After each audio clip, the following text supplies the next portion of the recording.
Hey guys, got cut off talking about uh, uh, other women, country women, village women's lifestyle compared to American women lifestyle. And that's why a lot of them don't like us. They don't like us because they feel like we're too free. We wear our little stuff, we wear our little things on and stuff like that. But you shouldn't be glorifying all that anyway. Lord don't want us wearing all, extreme stuff.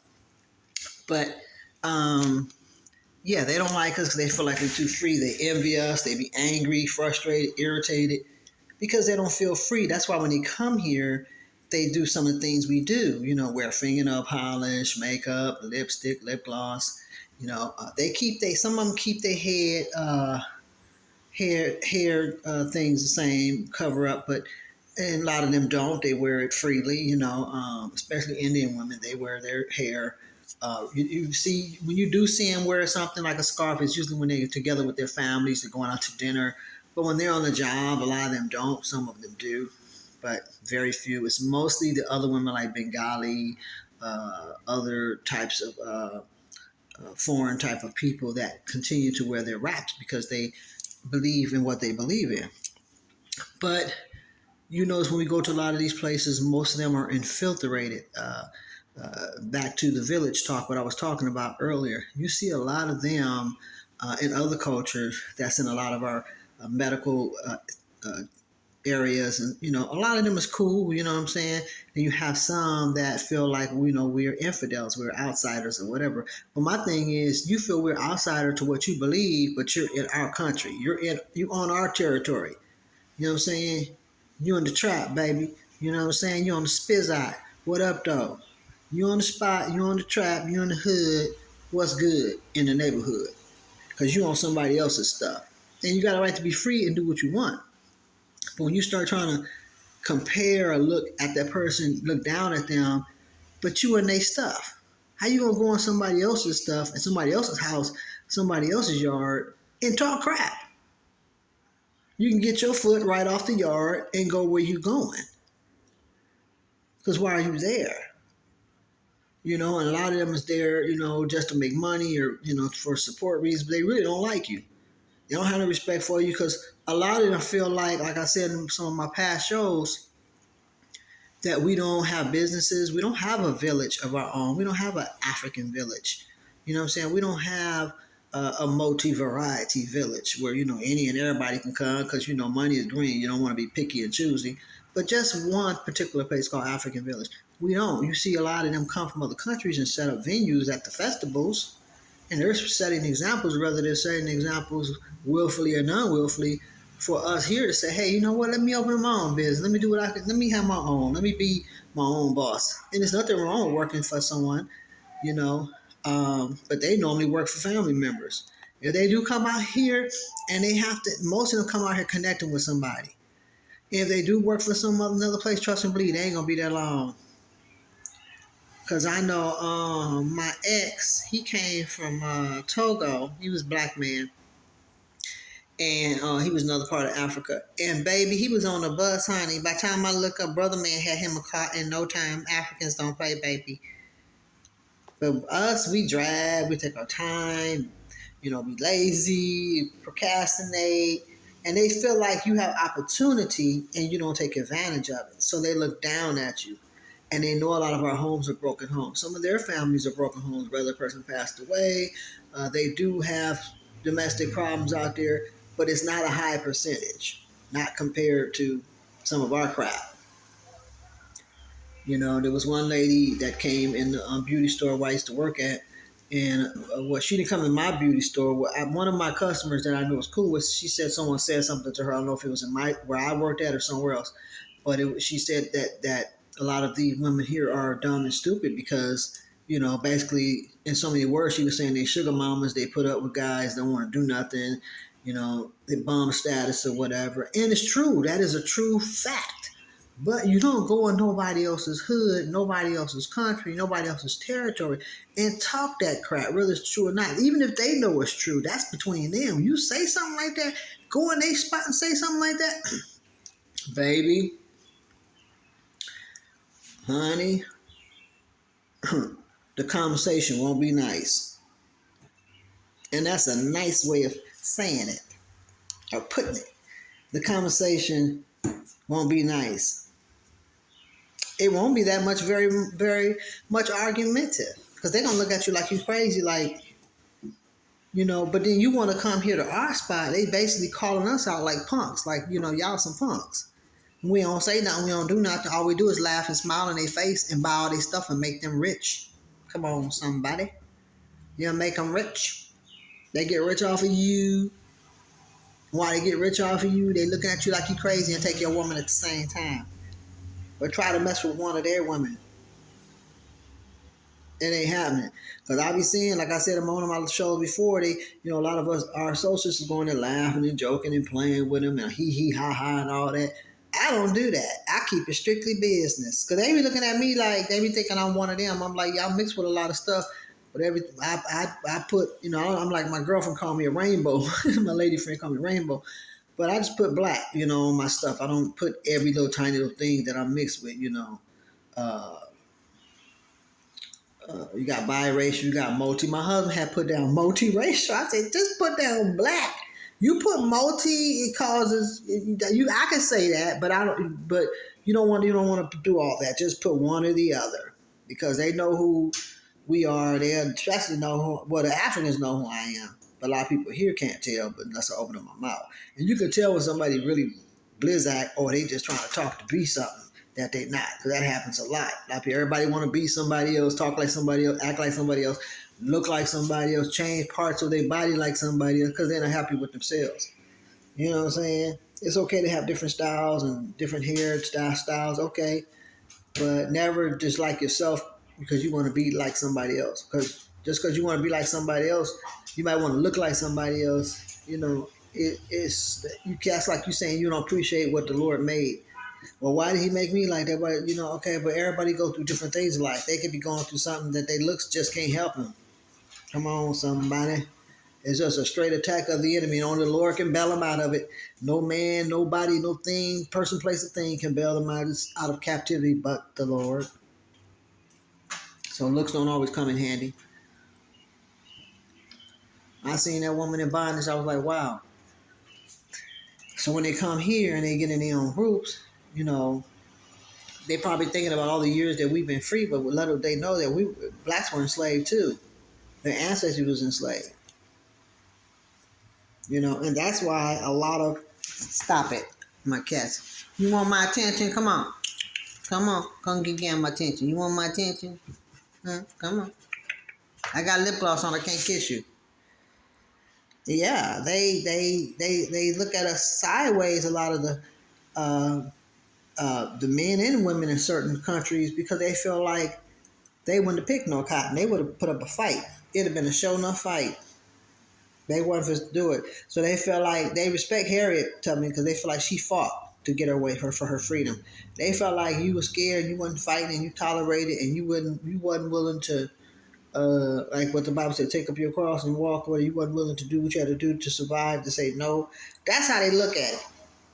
That's why they don't respect. That's why when you see what that guy said in that movie with Wesley Snipes, cotton picker in Sugar Hill. Because they don't have no respect for us because they figure we just settle. And that's what I see when they go into the store laughing and giggling. These people, they don't care about all that. They'll do what they got to do and keep it moving. They are hee ha ha as long as they get what they want. Then they see you coming in there with respect, telling them, or letting them know, that requesting that you put my stuff in the bag and that you're not like the average brother or sister in the hood. They look at you like you're crazy because they look at it like this. Well, you look like that and you smart and this, that, and the other. Why are you in the hood? You should have somebody you should, which is true. But it still doesn't justify talking to somebody any kind of way. And they coming in your store and they purchasing, they're bringing you business. And they know most of the people that in the community, especially in the hood, that's bringing them businesses is blacks. We coming and buying their stuff. But will you ever see them come in our store? Now, I seen one guy in a soul food place that I found not to. I wasn't too impressed about it. It wasn't, you watching Grandma talking? Yeah, I'm talking on this. You don't want to be in the camera? She's like, I don't want to be in the camera. And the food was it wasn't all that hot. The yams was too sweet, and I didn't like the dressing. It had pepper in it. Who puts pepper in the dressing? This wasn't soul food. This was old food. That's what they should have called it, old food, because that wasn't no real soul food.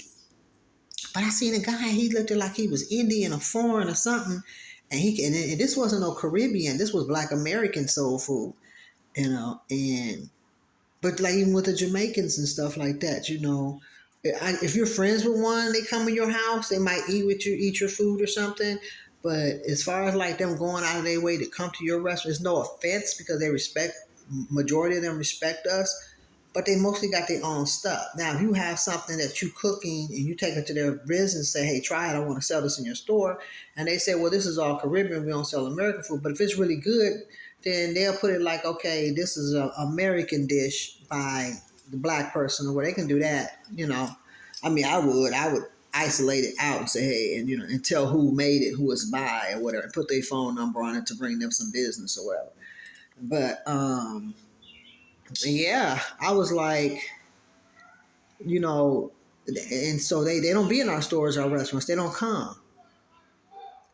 And this guy I used to work for, he was a black of the Black Nation of Islam, and also some of the statements that Elijah Muhammad made. I'm not Muslim, y'all, but I used to work for him, and I was mostly eating up everything. Supposed to be working, but instead of gluttoning stuff in my face, I'm always eating it around. Maybe I want to work, but can I get something to eat? It's lunchtime. I want something free. But I was just drinking. He put on an IOU, and my supervisor, he had a camera in his bedroom because he lived up on top of the building. But I think he had a house somewhere else too. And this is my supervisor. He had like multiple wives or whatever. I was always eating. Can I get some cookies? Can I get some more? I had a second wife, and I was like, can I get some cookies? Can I get some cookies? And his second wife was like, yeah, they never would charge me for it. I was like, heck. But he made a statement in one of his recordings, and I was listening to it because he had passed away. I know he had passed away. And I also heard Elijah Muhammad mention it too about. He said Elijah Muhammad was like, I'm not knocking other cultures for having their own thing. He said, no, I'm not doing. He said, I respect that. That's smart. You should patronize your own. Where he said, but we don't do it. We always up in their place. So Elijah Muhammad was telling the truth, about that particular thing that he said about not having your own and going to other people's stuff and he wasn't saying it was wrong to go to other people's stuff, but he said have your own. He said, but you never see them come on our stuff, And my supervisor, who was up on the nation, Elijah Muhammad, he was the black Muslim bakery that I worked at in Oakland, California, and he was a nation with the Nation of Islam. He said the same thing on one of his speeches. He was like, have your own. You know what I'm saying? That's why he had respect. When he first met me, I was in a bad situation. I was looking for work. And when I told him I did skincare, I had my own little business. I had my own little cards. I had learned from a guy in Los Angeles. I was working for him, and then I decided to do my own thing. And his company was called Destiny, and I took Destiny and I added Destiny to Better Looking. Because you don't want to take nothing from nobody. You want to always have your own original stuff. You don't be trying to bite off somebody else's stuff. You learn from it, like Snoop said, take a couple of pages off of it, and make it, and make it, your own. You know what I'm saying? And he had respect for me. I ain't had no license. I was bootleg. His second wife did her own cookies. I don't know how that came about, but she was selling them in the store. She had muffins in there, and I seen her eating stuff, taking stuff, and had plums. She's like, "Yeah, this is our stuff." She said, I might not be able to do all this. She said, I need somebody that can do it for me. She said, you got a driver's license? I said, nope, I ain't got a driver's license. But out of all the wives, she wanted me in charge, and I was just a guest. I was just an employee. I guess she thought she saw the qualifications in it. She was like a bookkeeper. She's college material. She had a Mercedes and stuff. She was the second wife, I think.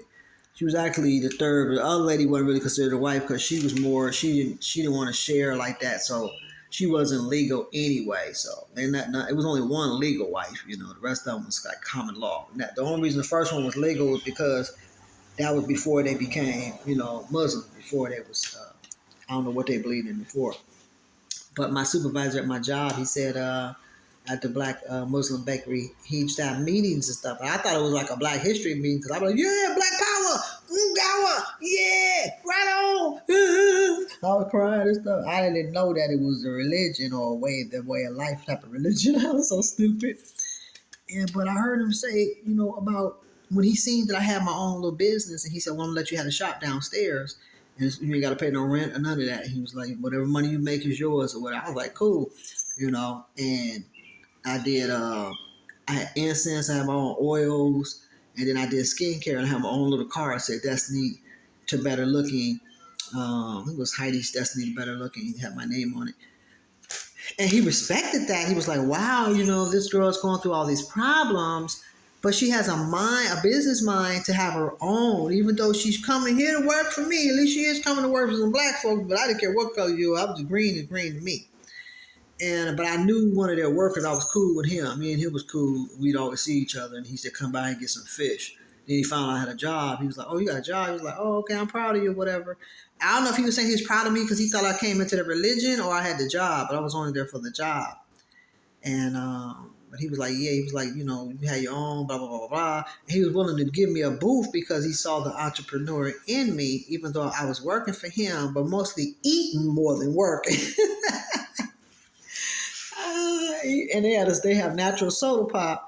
It was a cola, and they made. I don't know how they made it, but it wasn't hardly no sugar in it, but it was sweet enough, and it quenched your thirst. But it's so good, you want more of them. I was always going back and getting the cola out the refrigerator at the Black Muslim Nation Islam Bakery. But he's talking about, and as long with Elijah Muhammad, he said the same thing. You go on other people's stuff, but you ain't got nothing of your own for somebody to come in, and you will never see them coming in your spot. You will never go to Chinatown and see anybody in Chinatown go all the way over in African town and buy some soul food. If you do, I'll give you $5. Tell me, show me, take videotaping and everything. I just seen one dude, he looked Indian or something. He was in a regular black American getting some soul food. I don't know if he was new in town.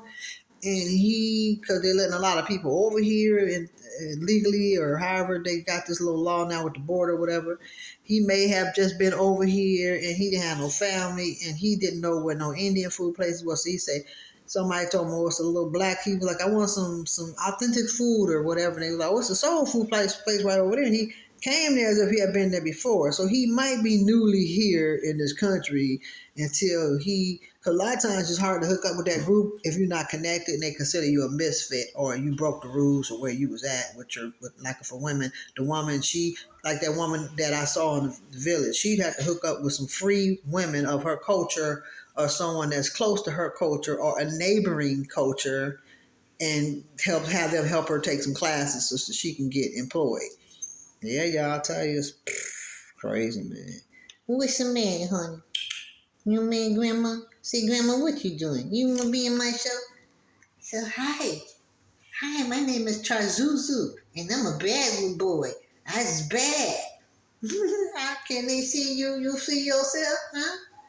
I don't know if y'all can see him or not, but he bad. Yeah, it's cold here coming through. I'll put the shut this window. But thank you guys again for watching the Multi Variety Show. This is a quick Friday chat on foreign village women lifestyle compared to American women lifestyle and the hatred. So hatred, they don't hatred like who's in the hatred and slash the hating. I don't know if I should say the hatred or the hating, but or the envy. The envy. I mean, because, and I understand how they feel, these people are free, we wasn't free, whatever. But see, this particular group is the group of Ishmael. And so the group of Ishmael, quite a few of them had surrendered their life to the Lord. Us over here need to surrender our life to the Lord. So it don't matter what culture you are, but they just happen to be of that offspring or blood transfer or spirit transfer to other people that connected with that type of idolatry. She was angry. He wouldn't buy her a scarf. I'm like, where's the toiletries? Where is the undergarments? You know what I'm saying? And where's the beds? How come you're not getting foldable beds? My mother had a foldable bed. It's called I forgot the name of it, but my nephew used to sleep on it, and it's like a fold up bed, and you stretch it out and fold it back up. How can you get something like that? Something you can carry around that she can sleep in. And then they bought like a little baby pen for the. I guess that's a girl because it was pink. But they put the big old boy in it. He about 3. They get him his own little bed where he can lay on his little bed. It can be like a little fold up bed, and teach him how to make it up and fold it up. When right now he's only 3, he's smart. He learns everything. He watches everything they do. He's extremely smart, so he will learn if they told him. He learns. They do teach their kids real early and teach them about how to be bosses, and they put them in the business with them. So it's important, that like my daddy taught me when I was 8 about my dad got Kenya blood in him, so I mixed with Kenyan bloodline, and he taught me about 8 about small print, letters, legal stuff. He always wanted me to do paralegal. Pay attention to the small writings at the bottom. Know what you're signing. Read things thoroughly. If you don't know, take it to a lawyer of that field and let them help you. So, but he always wanted me to do that. And it just broke my heart when I saw what that lady was going through, man. She was young. She looked old, though. She looked every bit of like, almost like 32. And she only just turned 20. So her kids is 3. One is 3. So, I mean, he met her prior to. And it's just sad. If she do leave, she can't take the kids with her. From what I heard, that's how they some of the rules are in some of the other countries. I don't know if it's every country. And then she ain't trying to leave her children with some other woman. She don't know how that woman gonna be acting funny sideways because he got kids by another woman. You gotta watch that, And she's in a whole other country. There's nothing she can do. She can't go back saying nothing about it. And a lot of times the women be old, the kids get grown, they be too old to travel. They just settle in and just deal with it. So it's like he don't care. He want her to be happy to an extent, but basically try to, be strict with them and make them like boards and, follow along or whatever. He running around. Like he ain't give like a lot of the foreign men out here, they give their wives money, they go shopping, they go with their other little friends, they go shopping at the mall, the younger ones, even the older mothers be hanging out with the daughters out here and going shopping and buying stuff. The daughters got a husband that got a lot of money, they got their mother out here, got her citizenship or got her as a visa visiting thing, or got her as are they their mother's sponsor? You can be a sponsor if you're a citizen here, and the mother probably lives in like the guest house next door, connected because they use. I seen one foreign girl, and I think she was Bengali, and she was in my physical therapy place, and she was married to a guy who looked like he was in his 70s. So I'm like, wow. She wasn't no more than 23. She was real sharp and fit. And he was an old retired doctor or some kind of retired surgeon, but he was somebody of some high field, like he lived. Because I remember I used to do work out there. We wasn't no work. I was doing like slave labor out in some of those rich areas. And the Indian doctor opened the door and gave me some water. And the place was so filthy rich. They were just far away from the street. And I was like, man. I'm like, how they come here and they're better than us? They living in mansions and because of their job field, and then they get free grants and they don't have to pay taxes in certain stores or all stores. I don't know. I know people that I was working with were Korean and they didn't pay taxes on the beauty store. So I don't know. I guess because this is the land of milk and honey, we were here first, so we have to pay, and they come from rural areas, so they shouldn't have to pay. But I don't think that's fair. I don't think it's fair because they're in our country. So you shouldn't show favoritism because their situation. You know what I'm saying? If you want to give them a free financial grant to get started or whatever, help them with housing and food and clothing and whatever. A lot of them be getting food stamps and Medicaid and Medicare. And then to the family members, they usually come up like 7 Up. They don't take forever to come up.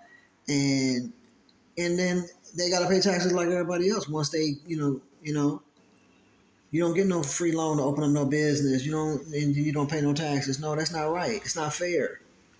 There's folks right out here that's in poverty, that's struggling, that's hungry. Open up a building and let it be free housing where they don't have to pay no rent. They just stay there for free until they get on their feet. Get them where they can have coupons and vouchers to get free food, free clothing, and free furniture. They usually have that free furniture and vouchers and housing. They did do that out here. I will give them credit. and people live in subsidized and stuff like that. But you got to wait on a list. You can't get in quick unless you're mentally ill. So, and they get in first. But like my spiritual mother had a church and she had a mission next door. And the mission next door, you can stay there whether you had an income or not. Um, but if you had an income, you working, you had a car, then you stay there temporarily till you get on your feet. But some people's on disability, some people didn't have nothing, some people's on welfare, some people were just dirt po. Like I was dirt po and on welfare. And but they don't charge you nothing. They let you get on your feet. It was just enough. They had so many rooms, you know. So I mean, you don't want to bogart the rooms. You want to give other people that's in need a chance to come there and stay. So you should be there to get on your feet, not to stay there forever. I was there a short time, and I came back to Michigan. This was in Los Angeles, California, at University Holy Ghost Theology Church on South Central Avenue. Pastor Bradley and his wife, Sister Evangelist Pearl Bradley, who were very special people in my life. So, but I feel like they do 100 times more for people that's coming from somewhere else. I just don't think it's right. I don't think it's fair. Especially when they got their noses up at us like this, like they're better than us and we're beneath them. Like we're educated, and they are educated. A lot of them learn how to be midwives, all that stuff. I had an Ethiopian midwife deliver my son. She's from Ethiopia. She was a midwife. She did a good job. And my son, he wasn't breathing. He was partially stillborn. They put a tube in his throat and pulled the air out, the fluid out, and he started breathing. But he had like skip a beat hearts. Since then, he had skip a beat hearts. But if that could have been a doctor that had that kind of skill and it wasn't on midwife, they would have just pronounced him stillborn. He ain't breathing. He ain't crying. We beating him. But she had skills enough to put the tube down his throat and suck the fluid out, because I had ruptured myself and I was trying to hurry up and have him. And then when I ruptured myself, the fluid got in his lungs. And he had to skip a beat because of that. So that was my fault. But don't come here grinning and what they call it here, grim somebody, grimming people like you important, like this your spot. How you gonna come somewhere? Okay, you become successful. Say you do become more successful than the person that lived there. You still don't look down at them because that's their town. They was there first. And even if you were born here, your parents are foreigners. You know what I'm saying? You might be born here, but you ain't no full blood. You know, you ain't no full blood here. So you really kind of still own somebody else's territory in somewhat of a fashion, either born here or not, because your folks ain't from here. They might have had you here. It makes you a citizen, but because of who your folks are, you still need to show some respect. I'm not saying somebody dissing you or whatever, you're supposed to just let somebody punk you. I'm not saying that, but I'm saying deliberately acting funny because they really be just mad hate. They don't like you. Some of them do look at you like you stupid because you have the opportunity, you're not taking advantage of it, so they don't respect you. So they respect black Americans that got bread because they say, okay, they on their grind. Even if they did get it in blood from the devil. And some of them respect you if you got it in dirt. Because a lot of them have morals and a lot of them is very religious. But they look at you like that. You don't have much education. The men want to marry you up, control the ATM. I was dealing with this one guy. He gave me the ATM, but one time he was covering it up. I said he was one of them type of guys that'll switch the ATM on you. So I knew I wasn't marrying him. I was like, he'll switch that ATM number on you and you won't know. You be like, what happened? And they'll tell you either bounce to my music or you won't get it. And some of them are possessive. You at the mall and they thinking something else is going on. He was very controlling. I had to get a restraining order on him. He was obsessed over me. I'm like, shouldn't you be worshiping the Lord? Don't be worshiping no human. The devil is a liar. You know, and they feel, oh, you don't have this, you don't have that, you can't get this, you can't get that. And then he was trying to make me lose my job, left me stranded at lunchtime. And my supervisor was like, your lunch is 30 minutes. I didn't tell you, so it's my fault. Thank God she was understanding. But I had money in my locker. I had no way to get back to the job. So I had to jump in the cab, go in, tell them turn the meter off because I only had $9 to my name. I had to give him my $9 and figure out how I'm going to get home. I was fortunate and blessed enough through my job. They gave us free bus cards so we can use that throughout the month. So if you didn't have no money, you still had a way home. If you had food at home, you can eat at home. We went from summertime It felt like it was like 78, 79 today. Y'all cold? That's why y'all looking at grandma like that? Say it's cold, grandma. It's cold. It's a cold, grandma.